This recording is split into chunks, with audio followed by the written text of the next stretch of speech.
And that's partly why Jung believed that it was necessary for people to integrate their shadow.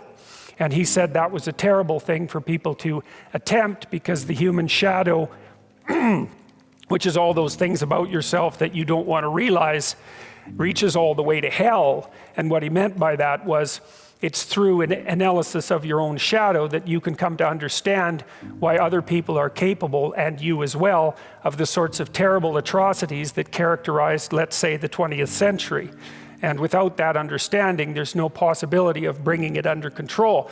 When you study Nazi Germany, for example, or you study the Soviet Union, particularly under Stalin, and you're asking yourself, well, what are these perpetrators like? Forget about the victims, let's talk about the perpetrators. The answer is, they're just like you. And if you don't know that, that just means that you don't know anything about people, including yourself. And then it also means that you have to discover why they're just like you. And believe me, that's no picnic. So that's enough to traumatize people, and that's partly why they don't do it. And it's also partly why the path to enlightenment and wisdom is seldom trod upon, because if it was all a matter of following your bliss and doing what made you happy, then everyone in the world would be a paragon of wisdom. But it's not that at all.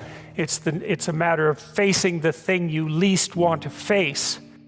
This is an interesting thing about the integration of the shadow, because recognizing yourself as the locus of evil, let's say, actually, in some sense, gives you far more respect for yourself, strangely enough, because the same respect that you might have for a wild animal or even a monster.